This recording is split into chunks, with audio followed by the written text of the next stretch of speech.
Hey, what's up everyone? In today's requested video, we're going to be doing a comparison. I've got 6 different tempered glass screen protectors, and they're all for the Samsung Galaxy S7 Edge. I've already uploaded 4 of the full reviews to the channel, and based on what I've seen thus far, there's already a clear winner. If you want to know which, that's what this video's for. Enan here from Udroid Mania, and you're watching my comparison review. So let's get to it. I got this Tech Armor screen protector in over the weekend, as well as a GPEL Generation 2. As far as glass protectors go, I'll have a part 2 to this video, so make sure that you come back for that. That's because there's just a bit more that I want to tell you to round out this series, and finally put to bed the question of what's the best screen protector on the market that we can find, as of the making of this video of course.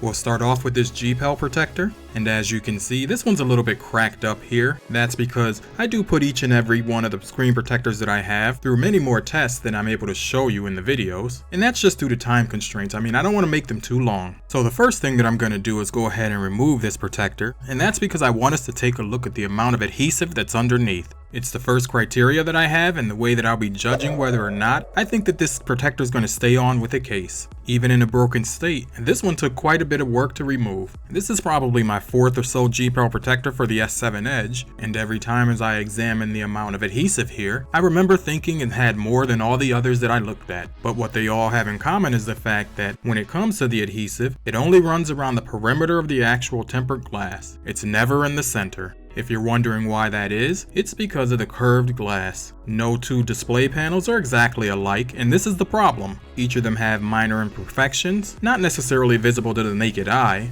but if you're a tempered glass manufacturer, it makes it that much more difficult when you curve your glass to actually fit the display. Needless to say, as a consumer, this is the amount of adhesive that we get to hold on our tempered glass protectors. It's not much as you can see here, but GPEL excels at what we do have. Next, I've got here the AmazingThing. It's an all clear glass screen protector, and I started this review the same way. I focused in on the amount of adhesive that they had given us on the screen protector here. Now, like I already mentioned, we don't get much, and you can see we even get less with this one. In today's video, I won't take the time to actually remove the adhesive here because I'm going to do some more testing with this screen protector, and I'll let you guys know how those come out.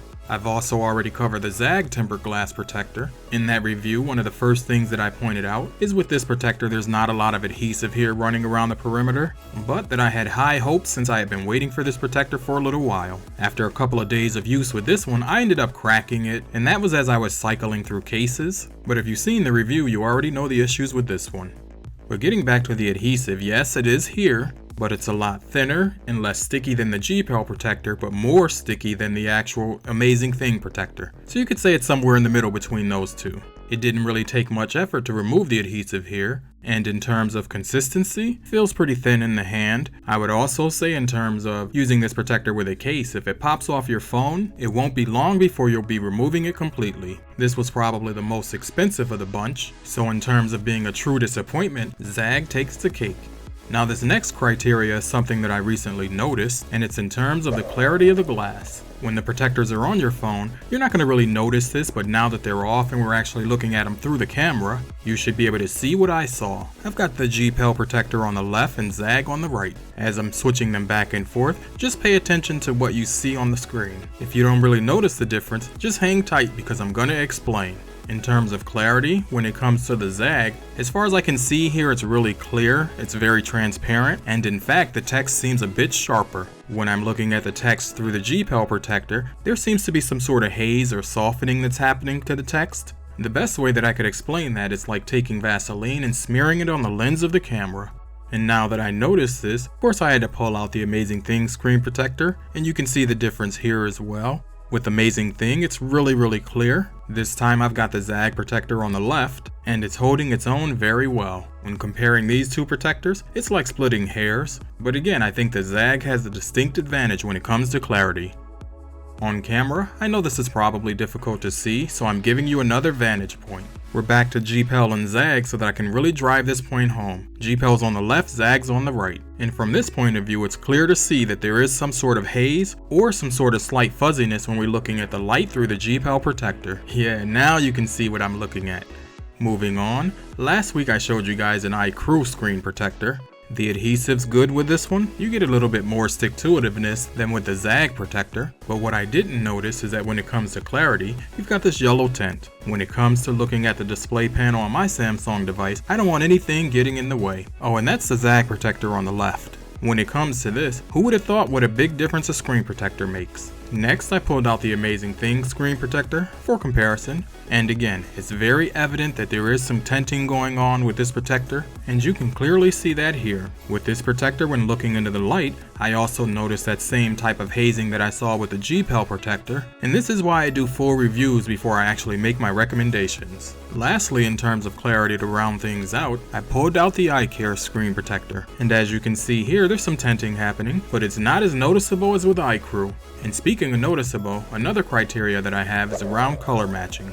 Both the S7 and S7 Edge are beautiful devices, but if you're going to cover them up, you still want them to look great. When it came to color matching that silver titanium, for me, GPEL took this one as well. Now, I didn't have the gold S7 Edge, but I can tell you from looking at my S7 that iCroo didn't get it right either. When it comes to the black variant, the differences are a little less noticeable, so I'm not going to show those here.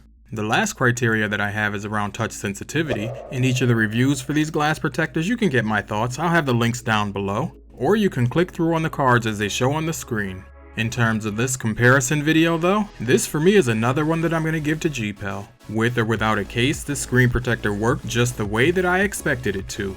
We've seen 6 different screen protectors, each of them coming in at different price points. If you've got a Galaxy S7 Edge out there, ultimately you're going to want to protect your display. And while there's no true one-size solution for all, as of today and the making of this video, if you're asking me for my opinion on what's the best tempered glass screen protector out there for the Samsung Galaxy S7 Edge, I'm going to tell you it's GPEL. For what you get for the money, in terms of quality, and the fact that this screen protector worked with more cases than any other screen protector that I was able to test, I gotta give it to them, hands down. Okay, so there you have it. We've just completed part 1 of our tempered glass screen protector comparison for the Samsung Galaxy S7 Edge. In part 2 of this series, we'll talk a little bit about Tech Armor, as well as Clear Lock. We'll also dig a little deeper into the cases that actually work with GPEL, and if things go as well as I hope they do this week, I'll have something interesting to show you in terms of an alternative. If you've enjoyed this video, go ahead and leave a big thumbs up. If you're new to the channel, now would be the time to go ahead and click that subscribe button for more content like this. As always, I'd like to thank you for watching, and I'll talk to you in my next one.